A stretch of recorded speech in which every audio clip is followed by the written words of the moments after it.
Now back to Outdoors with Larry Ray on ESPN 790. Brought to you proudly by the Tennessee Wildlife Resource Agency, Gaston's White River Resort, and Barton Power Sports. Hey, welcome back to Outdoors with Larry Ray. This is me. I don't sound like it, but I'm doing the best I can today. If we go to sign language here on the radio, on your radio dial, Frank Barton is sitting to my left. Nobody's to my right. Kerry Smith's across in front of me. And our good-looking producers out here sitting running with an Old Bay propaganda shirt. It makes my day to see what Greg Ratliff wears in here. You know, I mean, the guy's got is that the Redskins? What is that cap? Blackhawks. Oh, that's the Blackhawks. Oh, I'm sorry. Yeah, that was bad. Yeah, okay, the Blackhawks. Kerry Smith with us this morning. Of course, this is the third Saturday of the month, and we kind of rotated things up a little bit so I could be in the pit last weekend with Frank and Don and Steve. And Kerry, you probably read David Waters is one of the best writers at the paper. I don't always agree with everything David wrote, but I can still remember when I would need a cup of coffee, and he was the copy clerk, and he would get me a cup of coffee. There's still some editors down there that used to get me cups of coffee. Now they're that, and I'm proud of what David's done. But he wrote a story about Kerry, and so I hope you go back and read that. But we're going to talk to Kerry a little bit about what he does. Do you have anything in that bag over there, sure. Kerry? Yeah, hold on. I can Show us what you got in the bag. I'll show you what I've got in the bag. I thought I would bring a few pieces so that you can see. Okay. All right. This is the work that I do. Look at that. That's one I was hoping that you would bring. Yeah. No, I don't touch it. I just look at it. You can hold it by the base. I can hold it by the base. There you go. That's a bluebird, and then I need Well, describe to our listeners out there. This is a bluebird. You got it on the base right now. And when did you start this? And tell me a little bit about that. That was a piece that, and I gave it to my wife some years ago. Yes. And it is carved out of Tupelo wood, and it's mounted on a maple burl wood base. Wow. I use oil paints. Oh yeah, this is it. Yeah. And these are just some. Now I have a little hummingbird. A little hummingbird. Is that not cool? Yeah.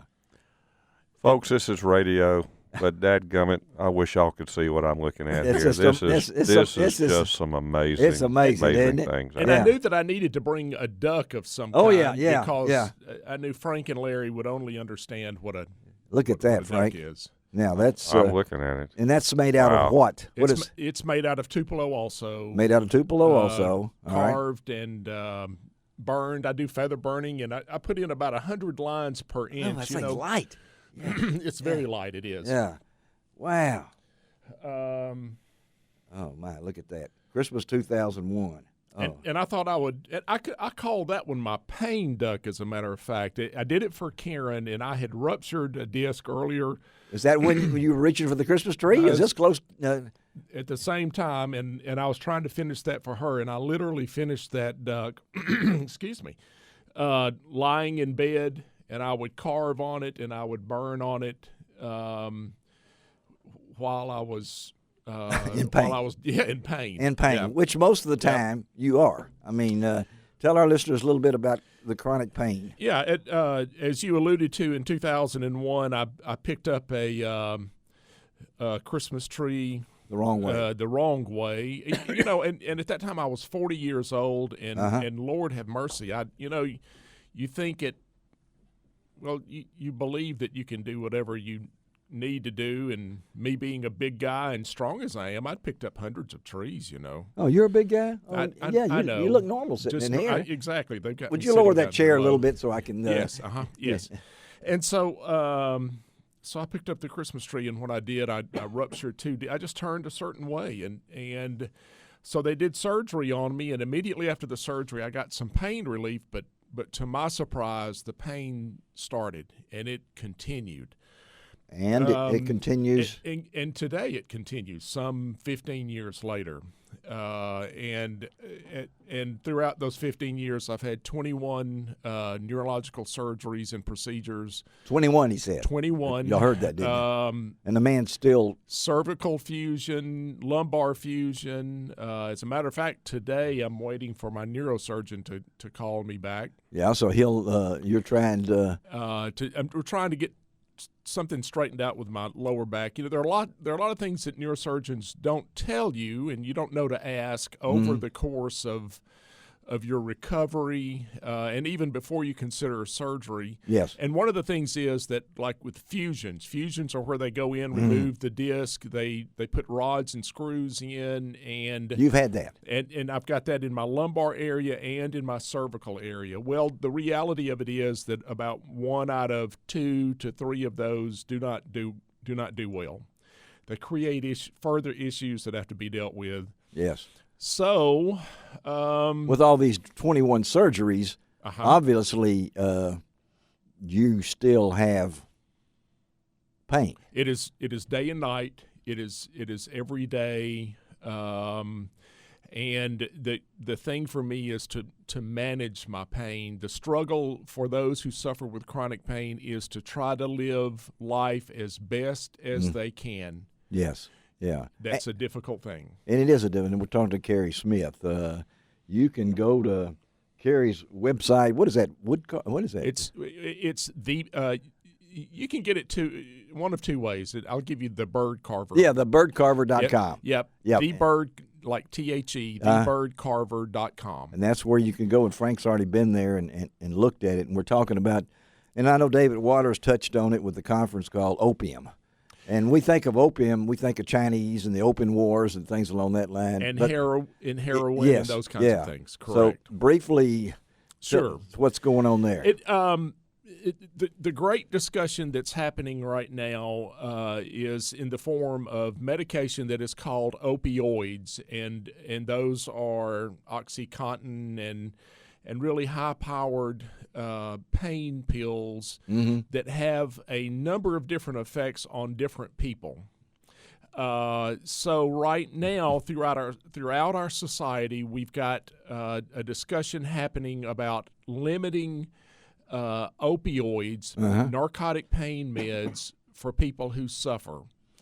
And it is CBS 60 Minutes did a story about a month ago, I guess now, and they had families on there who had lost loved ones, lost children to heroin overdose, and they directly pointed that back to opioid narcotic pain med addiction. Yeah. So what I am trying to do is I'm trying to change that conversation. This conversation is not about opioids. It is about 100 million people in our country, including me, that suffer with chronic debilitating pain. Wow. 100 million. 100 million people in our country are suffering with chronic pain. And it seems that what has been hijacked is this discussion on opioids. It's not opioids. It's the fact that 100 million people need to be cured. Yes. The vast majority of those people who take opioids take it responsibly. And like, for example, I go to a chronic pain management group, and every month they take a urine sample. They count every pill that they have given to me. They know what you've taken. They know what I've taken. And if I am off one pill, or if they find a foreign substance in my bloodstream, they can end it. They can end it right there. They can end it right there. So that is the vast majority of us. And like everything else, there are some bad apples. Yeah, yeah. So, but the fight is here, folks, and you know, I told Kerry, man, I feel terrible today, but when I see Kerry come in the room, it just lifts me up. I mean, the man has a presence about him. He's told his story. I've been out there in his little coop out there and behind his house in Bartlett and seen what he does and what the work, and he's done so much for Ducks Unlimited through their projects and everything. So. You're gonna be able to stay for a while, aren't you, Kerry? Yes, sir. I'm here. All right, yeah, because he's pulling out more goodies. Look at this! Oh man! Yeah. Now look at that. That is one a little further down the road of progress.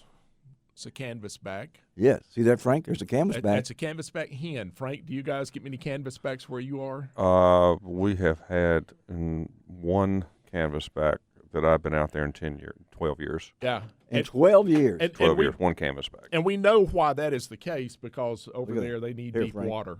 And look at that, Frank. Now the head comes off there. I want this little bluebird to sit in, because my last day in the deer stand, I had 2 of these little rascals out in front of me, along with 26 turkeys. Yeah. And I said, man, look at that. Of course, my little camera. Now that I have a new phone, I'm going to be a lot better at taking these pictures.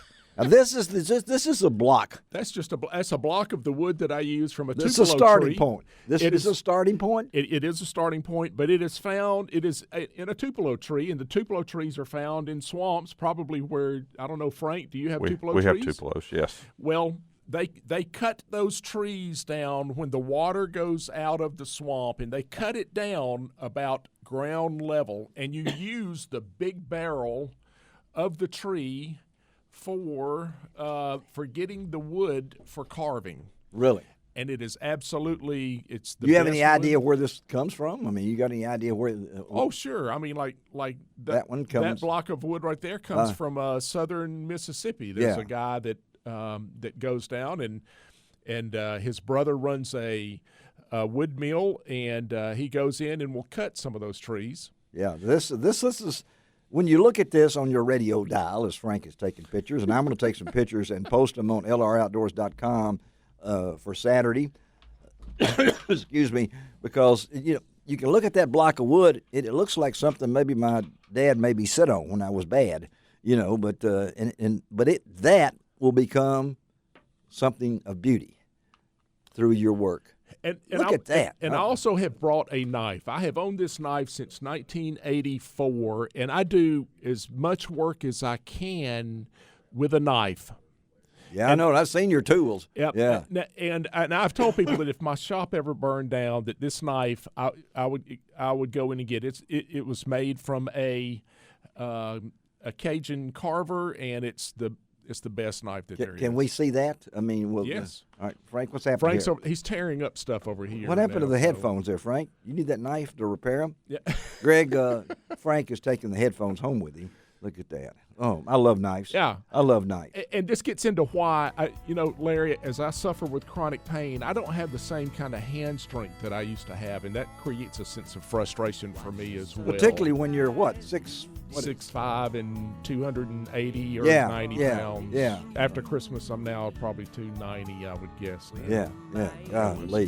Wow, this is a beautiful knife. And we're going to post these pictures on lroutdoors.com, and we're going to talk to Kerry some more throughout the show today. He's going to stay with us. And so we're going to take a break now, Greg Ratliff, and we'll be right back on Outdoors with Larry Ray on ESPN 790.